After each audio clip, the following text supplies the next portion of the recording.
Frères et sœurs, recevez la grâce et la paix qui vient de Dieu. Il y a un temps pour tout. Il y a même un temps pour les épidémies.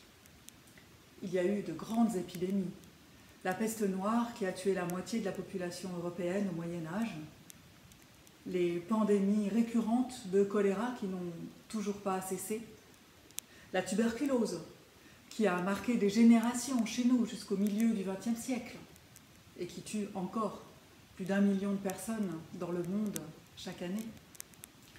Dans le grand calendrier universel, l'épidémie a sa place. On l'avait un peu oublié, pour peu que l'on soit trop jeune pour avoir connu la grippe espagnole, trop prudent pour avoir croisé le sida, trop casanier pour avoir été confronté au virus Ebola en Afrique, ou, dans tous les cas, pour peu qu'on soit simplement chanceux. Regardons ce que nous dit le livre de l'Ecclésiaste, autrement appelé le livre de Qoéleth, au chapitre 3, nous lisons les versets 1 à 13.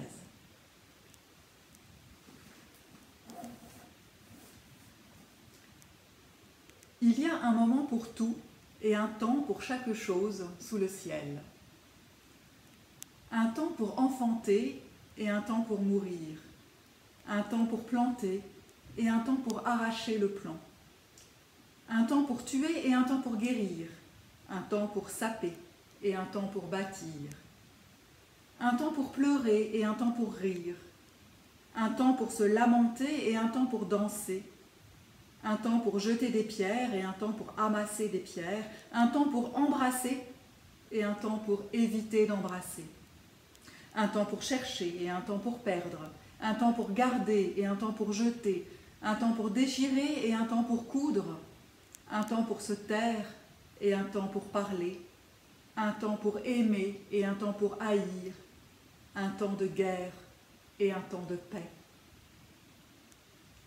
Quel profit à l'artisan du travail qu'il fait? Je vois l'occupation que Dieu a donnée au fils d'Adam pour qu'il s'y occupe. Il fait toutes choses belles en son temps. À leur cœur, il donne même le sens de la durée, sans que l'homme puisse découvrir l'œuvre que Dieu fait depuis le début jusqu'à la fin. Je sais qu'il n'y a rien de bon pour lui que de se réjouir et de se donner du bon temps durant sa vie.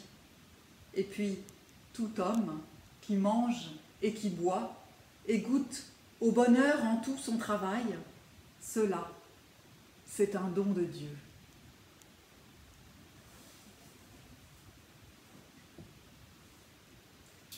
La première chose que nous dit ce texte, c'est qu'il y a un temps pour mourir et pour tuer, pour pleurer, pour jeter des pierres, pour éviter d'embrasser, pour perdre, jeter, déchirer, pour se taire, pour haïr, et un temps pour la guerre. Frères et sœurs, il y a aussi, sous le ciel, un temps pour l'épidémie. Ce que nous vivons n'a rien d'exceptionnel à l'échelle du temps de l'humanité. Mais pour nous, la situation revêt clairement un caractère exceptionnel. Nous avions pris la confortable habitude de programmer tout ce qui se passe, tout ce qui nous arrive. Nos ordinateurs, nos téléphones et autres tablettes rivalisent d'alarmes pour nous rappeler ce que nous devons faire et ce qui va nous arriver. Le choix est très large, d'applis qui nous préviennent pour tout ce qui est hautement prévisible, que l'on pourrait juste calculer avec un papier et un crayon, quand faire sa déclaration d'impôt, quand souhaiter les anniversaires ou quand renouveler son ordonnance. Et c'est terrible de se dire que malgré tout le progrès, aussi bien technique que celui de la pensée, on ne compte pour rien dans ce qui nous arrive en ce moment.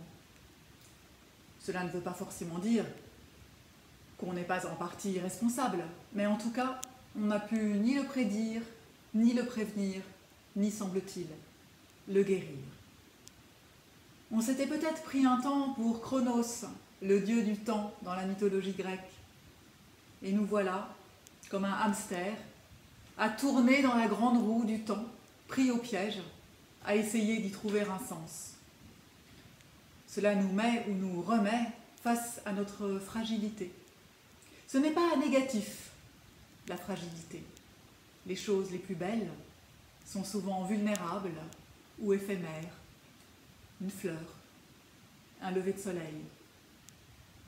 Mais nous voilà projetés dans un monde dont nous ne sommes plus ni le centre, ni le sujet. C'est difficile d'accepter que les sursauts de l'univers puissent nous échapper, d'accepter qu'il y ait du mystère. Mais l'univers tourne et s'écoule selon un temps, un rythme qui nous sont extérieurs. Nous ne sommes pas les maîtres du temps.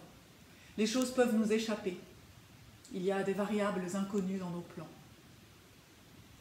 Si Dieu nous a envoyé son Fils pour vivre notre vie humaine, ce n'est pas pour que nous essayions de nous en extraire, pour être des dieux. Au contraire, cela nous ramène à notre condition humaine, précaire, mais d'une certaine façon sublime.